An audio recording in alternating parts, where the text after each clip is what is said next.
Bonjour à tous, aujourd'hui on va parler justement de ces petites statistiques qui sont là pour vous faire réfléchir, qui sont là pour vous faire prendre du recul un petit peu et pas vous faire noyer par le bruit. La problématique de la bourse, la problématique majeure pour l'investisseur, pour moi c'est le bruit de marché, c'est le bruit court terme, de se faire noyer et ça va impacter vos émotions et ça va impacter vos décisions à court terme. Et c'est là où vous faites votre contre-performance. C'est ça qui est important. Et donc du coup, je vais vous donner une dizaine comme ça de messages qui sont, et vous pourrez réagir en commentaire. Le but, c'est de vous faire réfléchir, justement, et de vous donner un petit peu de perspective là-dessus.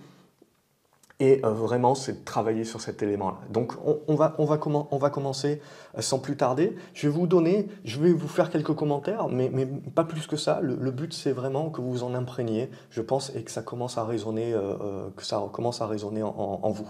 La première stat pour moi qui est importante, c'est de se dire que le Dow Jones, on va prendre le Dow Jones parce qu'on va prendre un historique large, le Dow Jones, il a été positif que 52% des jours. 52% des jours, vous avez eu un Dow Jones qui a gagné quelques points, ne serait-ce qu'un point, et 48% des jours, il a perdu. Et pour autant, le Dow Jones, donc depuis 100 ans, a gagné 25 000%. Et pour autant, il n'y a que 5%, sur la stat, il n'y a que 5% des jours entiers de la période, donc sur 100 ans, qui ont été des nouveaux plus hauts. Donc ce que vous devez bien vous dire, c'est que dans la majorité du temps, en fait, le marché ne fait pas grand-chose. Le marché va délivrer une performance, en fait, c'est un effet Pareto, et le marché va délivrer 80% de sa performance 20% du temps, et je dirais que c'est même moins.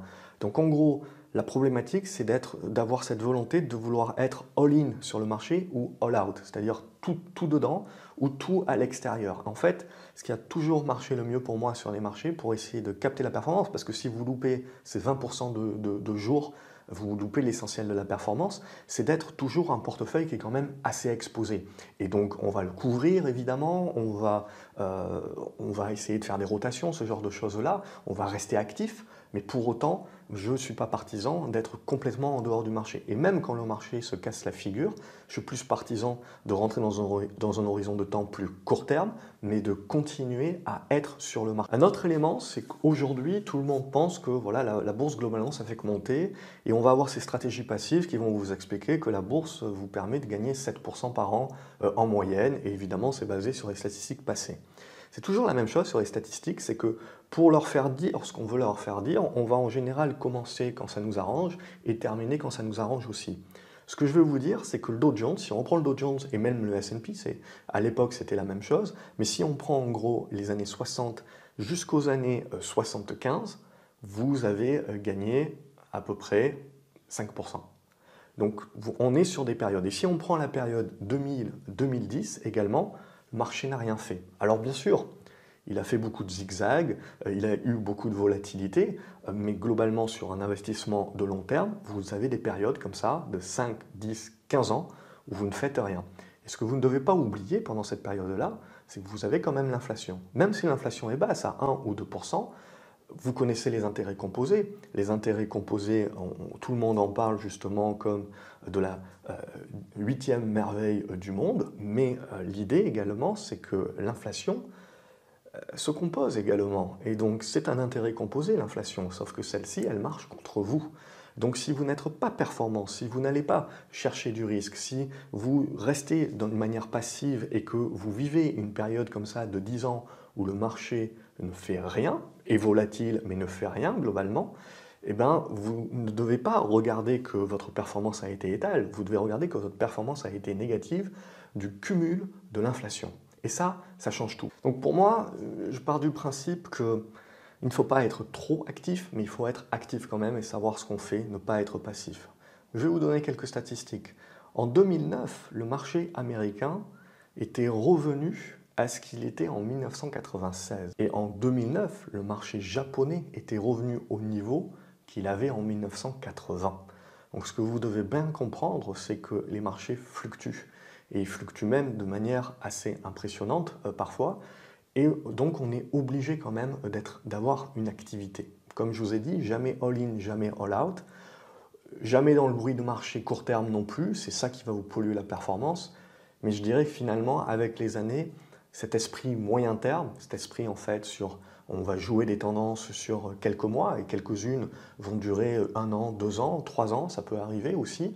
Mais éventuellement, on va découper les tendances les plus longues également pour rentrer. Mais pour moi, il faut quand même garder un certain biais actif sur les marchés pour tirer vraiment son épingle du jeu. J'ai une autre stat également à vous donner. Vous savez, en ce moment, on parle beaucoup de l'inflation. Et donc, on parle beaucoup des matières premières et notamment de l'or et du fait que tout va se casser la figure, sauf l'or, et que donc l'or, c'est votre valeur refuge, etc.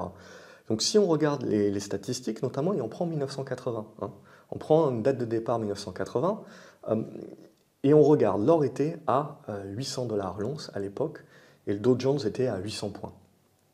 Aujourd'hui, et je ne prends pas du tout l'inflation, donc on n'intègre pas du tout l'inflation, Dow Jones est à combien? 32 000 points, et vous avez l'or qui est à 1700 $ l'once. Donc ce qu'il faut bien comprendre également, c'est que sur le long terme, investir dans des entreprises, c'est investir dans leur potentiel de croissance. Investir dans l'or, c'est investir en fait sur des risques qui sont valables sur le court terme et donc où on va protéger, mais à long terme qui ne rapportent absolument pas. Donc c'est ce qu'il faut bien comprendre également, c'est si on intègre aussi l'inflation, vous réduisez également drastiquement votre performance et vous devez bien comprendre donc pour continuer à garder votre pouvoir d'achat, vous devez investir dans des actifs qui vous permettent de battre l'inflation. C'est surtout ça la règle en bourse. Beaucoup parlent de battre le marché. Mais la première règle, ça serait année après année déjà de battre l'inflation. C'est ça vraiment qui est le plus important. Maintenant, à cette statistique, on va vous expliquer ceux qui sont pour l'or, évidemment, parce qu'ils vous en vendent et ils vendent des produits sur l'or, etc. Et donc ils sont là pour vous faire peur et pour vous pousser vers ça. Ils vont vous dire sur les 20 dernières années, l'or a gagné plus de 350% sur la période des 20 dernières années, alors que les actions ont gagné 200%. Et donc l'argument, évidemment, c'est de vous dire, regardez sur les 20 dernières années, l'or a été plus performant que les actions. Ce qui prouve que vous devez vous protéger. En plus, les actions, c'est risqué. Mais vous prenez les 20 dernières années. Et donc, si vous prenez les 30, 40, 50 dernières années, vous retombez sur le premier argument que je vous ai dit, où là, il n'y a pas photo.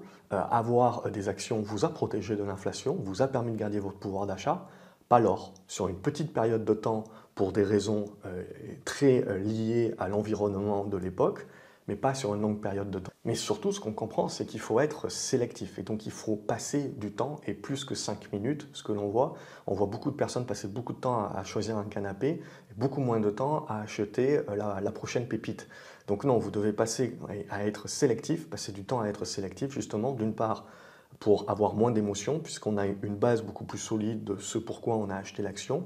On est un partenaire de l'entreprise, on comprend qu'on va accompagner cette entreprise dans le temps. Et ça nous permet également, quand les marchés bougent, également d'avoir ce socle fondamental justement, qui nous permet de pouvoir tenir des positions jusqu'à un certain moment, bien entendu. Il y a des moments où il faut accepter d'avoir tort. On ne remet pas cela en cause, mais globalement, c'est ça aussi qui va nous permettre de survivre aux mouvements erratiques de court terme, tant que vous n'avez pas vraiment des grosses cassures, évidemment, de vos plans. L'important, hein, peu importe, c'est d'avoir des plans, bien entendu. Et je vais faire écho, justement, à une prochaine vidéo que je vais vous sortir sur la sortie de la Seconde Guerre mondiale. Et je pense que c'est quelque chose que je trouve assez intéressant pour des éléments que je trouve assez similaires à l'époque que l'on vit, mais également des éléments qui sont complètement différents pour essayer de voir, de faire une prévision quelque part et de se projeter à 10 ans, à 15 ans. Et l'idée, c'est de boucler la boucle et de revenir au début, ce que je vous disais, que le marché et les pondérations d'un marché et d'un indice changent également, et donc les secteurs d'activité changent. Et donc, pour regarder au sortir de la Seconde Guerre mondiale, donc, on avait un marché qui se payait à peu près 7 fois les bénéfices et qui payait des dividendes, en moyenne, hein, à 7%. Et aujourd'hui, donc en 2021, on a un marché qui paye en moyenne 30% les profits futurs, 30 fois les profits futurs, et qui paye à peu près un peu plus de 1% de dividendes. Et également, là, tout de suite, les gens vont se dire, ah ben, 1% de dividende, l'obligataire qui est en train de remonter devient une alternative. Et c'est oublier également qu'à l'époque, en 1950, vous aviez essentiellement de valeurs value industrielles, tangibles, avec des actifs tangibles, et qui délivraient donc du dividende à cette époque-là. Et donc, on était au début du boom et de la croissance et de la reconstruction. Et en 2021, si vous rebouclez au début, ce que l'on voit, c'est que vous avez une grande part de valeur technologique également qui a pris à peu près 30-35% de la pondération. Et ces valeurs technologiques, qu'est-ce qu'elles font? Elles sont basées sur la croissance. Et pour croître, elles réinjectent la grande majorité de leurs profits pour croître encore plus. Et elles distribuent moins et potentiellement pas du tout pour certaines d'entre elles et pour beaucoup d'entre elles de dividendes. Ce qui veut dire que si vous comparez le S&P de 1950 et le niveau de valorisation qu'il avait en 1950, mais que vous oubliez qu'est-ce qui faisait le S&P en 1950 et que vous comparez tout ça avec 2021 aujourd'hui, vous vous dites le marché est cher et en plus il paye plus de dividendes, donc c'est mes obligations qui vont être beaucoup plus intéressantes. Et vous vous mettez en plein dans le mélange cause et causalité. Parce que le marché et les valorisations, si vous voulez vraiment comparer, il faut rentrer dans le détail. Et aujourd'hui, si vous rentrez dans le détail des valeurs value, pour comparer ce qui est comparable, eh bien vous êtes à des PER aux alentours de 10 et vous êtes sur des dividendes aux alentours de 6-7%. C'est-à-dire que si vous regardez sur cela, vous n'avez pas de raison aujourd'hui de vous dire que le marché est cher. Par contre, si vous regardez spécifiquement sur l'effet momentum, ce qui a tronqué et ce qui illusionne l'indice de référence, eh bien là, en effet, vous allez tirer des conclusions hâtives et qui peuvent être, dans ce cas-là, fausses en tout cas. Donc voilà un petit peu ces différentes statistiques dont je voulais vous parler et bien vous faire comprendre que tout ce que vous allez voir, il faut tout remettre en question. Parce que tout le monde va décider de débuter la statistique quand ça l'arrange, va faire terminer quand ça l'arrange pour vous donner les données qui les arrangent. Il va vous faire comparer des pommes et des patates parce que ça l'arrange, etc. Et tout ça pour pousser vers des conclusions hâtives. Et la problématique, c'est que j'ai l'impression que le fait qu'on est complètement noyé sous l'information aujourd'hui, eh ben, on a énormément de désinformation. Mais au-delà de cela, de cette désinformation, on n'a personne qui vérifie rien et qui remet en cause. Donc c'est important justement, pour une faute de temps très certainement, mais je pense que c'est important de vous faire ce type de vidéo-là et de redécortiquer certaines choses pour éviter, casser un petit peu les arguments qui sont des raccourcis et qui sont un petit peu trop rapides à faire et qui sont surtout qui peuvent vous mettre dans des positions délicates qui sont en étant erronées. Voilà, j'espère que vous avez apprécié cette vidéo. N'oubliez pas de vous abonner à la chaîne, de me dire ce que vous en pensez dans les commentaires, de liker la vidéo, de la partager également pour d'autres personnes que cela pourra aider. Et je vous dis à la prochaine. On parlera donc de ce que je vous ai un petit peu teasé au début, de parler un petit peu sur les prévisions, qu'est-ce qu'on peut entrevoir en termes d'hypothèses de travail dans les 10 ans, 20 ans à venir, sur la base éventuellement également de la sortie de la Seconde Guerre mondiale, avec les choses qui sont potentiellement identiques et les choses qui sont très différentes.